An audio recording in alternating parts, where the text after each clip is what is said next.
لیکن سراپا باقی ہے. دنیا والوں جیت اسی کو کہتے ہیں. دنیا والوں جیت اسی کو کہتے ہیں. سارا کنبہ قتل ہوا سارا کنبہ باقی ہے. سارا کنبہ قتل ہوا اور سارا کنبہ باقی ہے.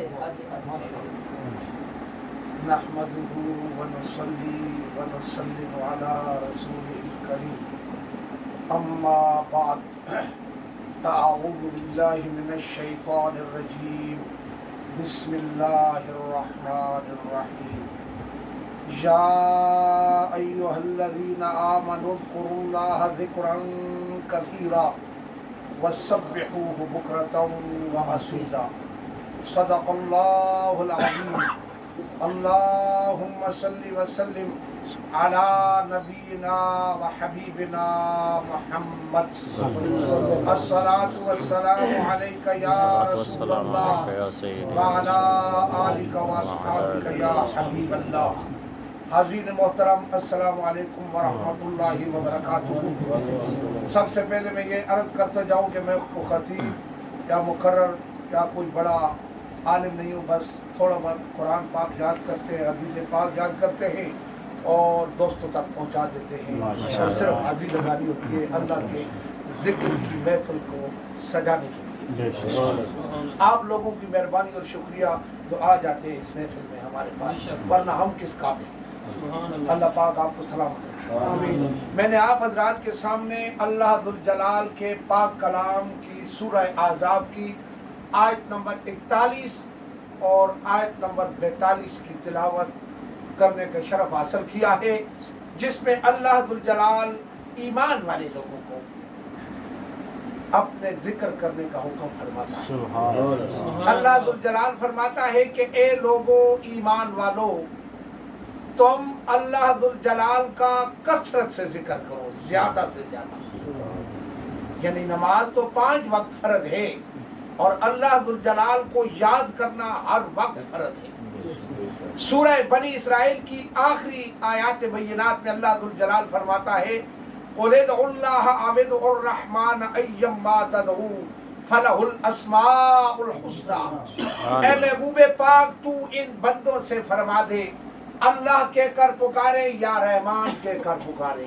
تم جس اچھے نام سے بھی اللہ ذوالجلال کو پکارو, ہر اچھا اور خوبصورت نام اللہ ذوالجلال کے لیے ہی ہے. سبحان اللہ. اللہ کہہ کر پکارو, رحمان کہہ کر پکارو, یا رزاق کہہ کر پکارو. حی علی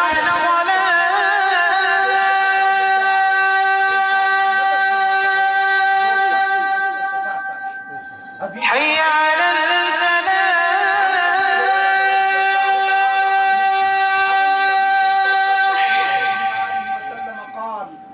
قال اللہ تعالی انا مع عبدی اذا هو ذکرنی وتحرکت بی شفتاہ. رواہ البخاری. بخاری شریف کی حدیث پاک ہے کہ حضرت ابو ہریرہ رضی اللہ تعالی عنہ روایت فرماتے ہیں کہ پیارے نبی مکرم صلی اللہ علیہ وآلہ وسلم نے فرمایا کہ اللہ ذوالجلال فرماتا ہے میں اپنے اس بندے کے ساتھ ہوتا ہوں جب وہ میرا ذکر کرتا ہے اور اس کے لب حرکت کرتے ہیں. یوں تو ہم کلمہ طیبہ پڑھنے والے لوگوں کا ایمان ہے, نہ مفتی ہونے کی ضرورت ہے, نہ عالم ہونے کی ضرورت ہے, نہ ڈاکٹر پروفیسر ہونے کی ضرورت ہے. میری طرح ان پڑھ آدمی بھی جو کہتا ہے لا الہ الا اللہ محمد رسول اللہ, تو اس کا اس بات پہ یقین ہے کہ اللہ ذوالجلال ہر جگہ موجود ہے. لیکن یہاں خصوصی ساتھ ہونے کا کیا مطلب ہے کہ یعنی جو لوگ اللہ ذوالجلال کا ذکر کرتے ہیں ان کو کوئی چیز نقصان نہیں دے سکتی, ان کو کوئی چیز نیچا نہیں دکھا سکتی. ساری دنیا آپ کے خلاف ہو جائے, ساری دنیا کے جتنے لوگ ہیں مشرق سے لے کر مغرب تک, شمال سے لے کر جنوب تک, یہ جتنی دنیا جتنی مخلوقات ہے آپ کے خلاف ہو جائے, لیکن اللہ ذوالجلال آپ کے ساتھ ہے تو آپ کو کوئی چیز نقصان نہیں دے سکتی. یہ مسلمان کا عقیدہ اور ایمان ہے. اللہ ذوالجلال فرماتا ہے ان ینصرکم اللہ فلا غالب لکم وَإِن يَخْذُلْكُمْ فَمَنْ ذَا الَّذِي يَنْصُرُكُمْ مِنْ بَعْدِهِ. وعلی اللہ فلیتوکل المؤمنون. اسی طرح نا کہ اللہ ذوالجلال فرماتا ہے اگر اللہ ذوالجلال تمہاری مدد کرنا چاہے تو تمہارے اوپر کوئی غالب نہیں آ سکتا. اس طرح نہیں فرمایا کہ تمہارے پاس ایٹم بم ہو یا فرانس کے آلات ہوں یا امریکہ کے آلات ہوں تو تمہارے اوپر کوئی غالب نہیں آ سکتا. اس نے فرمایا ہے اگر اللہ ذوالجلال تمہارے ساتھ ہے. اس میں شرط ہے ان ینصرکم اللہ. اگر اللہ ذوالجلال تمہاری مدد کرنا چاہے تو کوئی شخص تمہارے اوپر غالب نہیں آ سکتا. اور اگر اللہ ذوالجلال تمہیں بے یار و مددگار چھوڑ دے تو اس کے بعد کون ہے جو تمہاری مدد کرے گا؟ تو مومنوں کو چاہیے کہ صرف اور صرف اللہ ذوالجلال پر توکل رکھیں. یہ لوگ کہتے ہیں نا جی ہم کو یورپ نے چھوڑ دیا تو ہم اکیلے رہ جائیں گے، فلاں نے چھوڑ دیا تو ہم اکیلے رہ جائیں گے. نہیں، جنگ بدر میں کتنے لوگ تھے؟ سب سے پہلی جنگ جو ہمارے آقا کریم علیہ السلام نے کفار کے مخالف لڑی، ان کے ساتھ لڑی اور اللہ ذوالجلال نے پہلے مسلمانوں کو مدد فرمائی، ان کی مدد فرمائی، فتح دی. تو یہ ہمارے لیے ثبوت ہے، ہمارے لیے یہی کافی ہے کہ ہم اللہ ذوالجلال کا نام پکاریں، اس کے دین اسلام کے لیے کام کریں. ہم ادھر ادھر مت دیکھیں، صرف اس کی توحید پر قائم رہیں، اس کے محبوب پاک کی دین کی خدمت کریں اور اس کے محبوب پاک کی عزت و ناموس کی حفاظت کریں. سبحان اللہ. میں نے تو صبح میں اٹھ کے تھوڑا بہت قرآن پاک پڑھتا ہوں. ان لوگوں کی نسبت ہے جن کے ساتھ مل کے انہوں نے مجھے قرآن کے راستے پر لگایا، ورنہ میں عطا اللہ کی غزلیں گاتا تھا. اب بھی مجھے یاد ہے، سمجھے. ابھی میں پاکستان جاؤں تو تمہاری طرف دوست کہے چلو جی کچھ سناؤ نا، کیوں پرانے دوست ہیں بچپن کے. ہاں جی. تو بات یہ کہ ان لوگوں نے مجھے اس راستے پہ لگا دیا. انہوں نے کہا جی لانا قرآن پاک پڑھا. تو میں نے قرآن پاک پڑھنا شروع کیا تو مجھے پتہ چلا کہ جو قومیں زنا کرتی رہیں، شرک کرتی رہیں، چوری کرتی رہیں، ڈاکہ زانی کرتی رہیں، ان کو اللہ ذوالجلال نے کچھ نہ کہا. لیکن جب کوئی بھی نبی ان کی طرف بھیجا اور ان کی بے ادبی کی گئی، ان کی باتوں کو جھٹلایا گیا تو اللہ ذوالجلال نے اس قوم کو نیست و نابود کر دیا. کیونکہ اللہ ذوالجلال اپنے نبی کی گستاخی بالکل برداشت نہیں کرتا. یہ بات یاد رکھنا. یہ کہتے ہیں نا جی وہ شدت پسند نہیں ہونا. حضور کی یا جتنے انبیاء ان کی عزت ناموس پہ اگر آپ کو شدت پسند کوئی کہتا ہے تو کہتا رہے، آپ اس کے اوپر ڈٹ جائیں اپنی طاقت کے مطابق. میں یہ نہیں کہتا کہ لوگوں کی دکانوں کو آگے لگاؤ، یہ کرو وہ کرو، لیکن لازمی کہو کہ ہم کو گستاخ رسول کے ساتھ دوستی نہیں چاہیے. ماشاءاللہ. رسول کی ایک ہی سزا، سر تن سے جدا، سر تن سے جدا. گستاخ رسول کی ایک ہی سزا، سر تن سے جدا، سر تن سے جدا. تو بات یہ ہے کہ ہمارے جو نبی مکرم صلی اللہ علیہ وآلہ وسلم ہے، ان کی عزت ناموس پہ پیرا دینا ہمارے اوپر فرض ہے. میں نے اس لیے اللہ ذوالجلال کے ذکر کی آیات بینات پڑھی، پھر اللہ ذوالجلال کی مدد کے بارے میں جو آیات حدیث پاک پڑھی، آیت پڑھی، اس لیے پڑھی کہ اس کے محبوب پاک کی عزت و ناموس کے اوپر پیرا دینا ہمارا فرض ہے. ابھی ہم کہتے ہیں نا جی نواز صاحب کے حالات اچھے نہیں ہیں، یہ کرتے ہیں وہ کرتے ہیں. خدا نخواستہ اگر اللہ قیامت کے دن تو ہمارا کوئی راستہ نہیں ہے بغیر حضور کے سامنے جانے. اللہ ذوالجلال تو ہمارے ساتھ بات بھی نہیں کرے گا، اس وقت بہت غصے میں ہوگا. اللہ پاک فرمائے گا این الملوک، کہاں ہے بادشاہ؟ اللہ پاک اس طرح فرمائے گا، سمجھے. این الملوک، کہاں ہے بادشاہ؟ سامنے آئے، میں بادشاہ ہوں. پھر حضور علیہ السلام جائیں گے ہماری شفاعت کرنے کے لیے.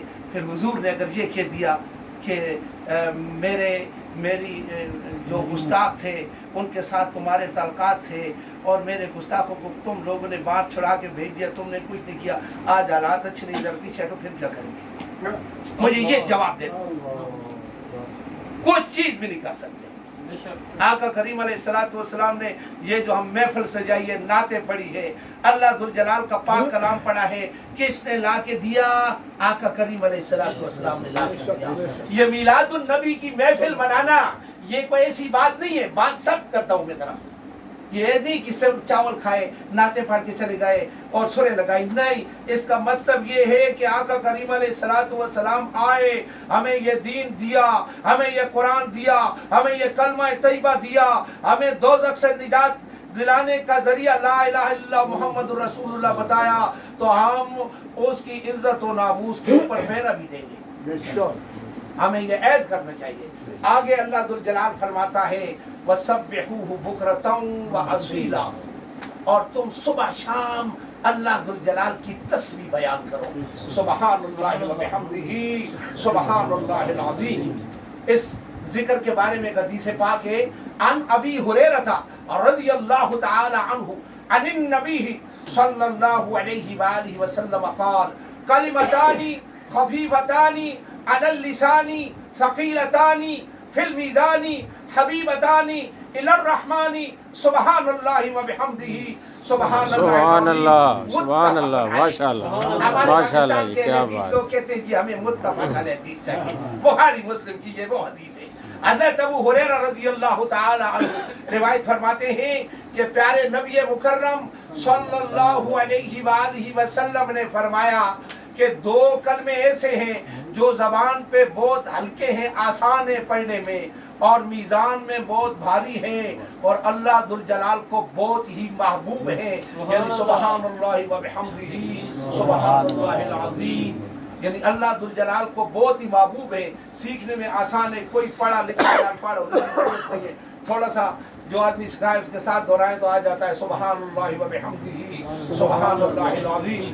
اس کا ورد جو لوگ کثرت سے کرتے ہیں قیامت کے دن ان کا نیکیوں والا پلڑا بھاری ہوگا اور اللہ ذوالجلال کو محبوب ہیں. یعنی جو بات ہم کو بہت اچھی لگے، کسی بچے کو کہیں کہ بچہ یہ کہو، وہ کہتا ہے تو ہم کو بہت پیاری لگتی ہے اور اس کو کچھ دیتے ہیں. تو اسی طرح اللہ ذوالجلال کو جو کلمات محبوب ہیں ان کا ذکر زبان پہ جاری رکھا کریں اور اللہ ذوالجلال کا ذکر جاری رکھا کریں. ایک حدیث پاک آقا کریم علیہ الصلوۃ والسلام کے اوپر درود پڑھنے کی فضیلت کے بارے میں تاکہ تشنگی نہ رہے. حضرت ابو ہریرہ رضی اللہ تعالی عن ابی ہریرہ رضی اللہ تعالی عنہ ان رسول اللہ صلی اللہ علیہ وآلہ وسلم من صلی علی واحدۃ صلی اللہ علیہ عشرہ وکتب لہ بها 10 حسنات رواہ الترمذی. ترمذی شریف کی حدیث پاک ہے اور مسلم کی بھی ہے کہ حضرت ابو ہریرہ رضی اللہ تعالی عنہ روایت فرماتے ہیں پیارے نبی مکرم صلی اللہ علیہ وآلہ وسلم نے فرمایا کہ جو شخص ہم پر ایک بار درود پڑھتا ہے اللہ ذوالجلال اس پر 10 رحمت نازل فرماتا ہے اور اس کے نامہ اعمال میں 10 نیکیاں لکھ دی جاتی ہیں. 20 انعامات ہوئے. دوسری حدیث پاک عن انس بن مالک رضی اللہ تعالی عنہ قال قال رسول اللہ صلی اللہ علیہ وآلہ وسلم من صلی علیہ صلاۃ واحدۃ صلی اللہ علیہ 10 صلوات وحطت عنہ 10 خطیئات ورفعت له 10 درجات رواہ النسائی و احمد. ترجمہ سماعت فرمائیں. حضرت انس بن مالک رضی اللہ تعالی عنہما روایت فرماتے ہیں کہ پیارے نبی مکرم صلی اللہ علیہ وآلہ وسلم نے فرمایا کہ جو شخص ہمارے اوپر ایک بار درود پڑھتا ہے اللہ ذوالجلال اس پر 10 رحمتیں نازل فرماتا ہے، اس کی 10 خطائیں معاف فرماتا ہے، اس کے 10 درجات بلند فرماتا ہے.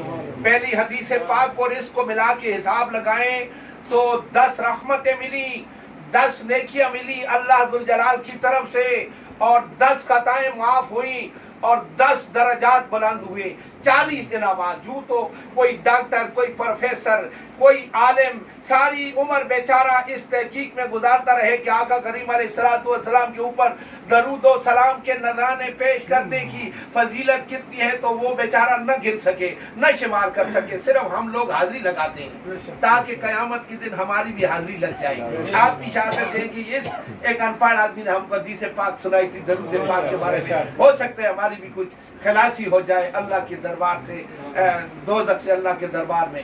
سمجھے؟ تو اس لیے ہم پڑھتے ہیں کہ 40 انعامات ملتے ہیں ایک بار کہنے سے. اللہم صلی وسلم علی نبینا و حبیبنا محمد. تو 40 انعامات ملتے ہیں. تو جو کچھ ہم نے پڑھا اور سنا تم لوگوں نے اللہ پاک ہم کو عمل کرنے کی توفیق عطا فرمائے اور اللہ ذوالجلال قبول اور منظور فرمائے اور اللہ ذوالجلال آپ کو بھی اور ہم کو بھی قرآن اور احادیث پاک یاد کرنے کی توفیق عطا فرمائے اور آقا کریم علیہ الصلوۃ والسلام کا سچا عاشق بنائے، صرف باتوں سے نہیں عمل سے بھی۔ عمل سے زندگی بنتی ہے، جنت بھی جہنم بھی۔ یہ خاکی اپنی فطرت میں نہ نوری ہے نہ ناری، کی محمد سے وفا تو نے تو ہم تیرے ہیں، یہ جہاں چیز ہے کیا لوح و قلم تیرے ہیں۔ صدق اللہ العظیم و صدق رسول اللہ۔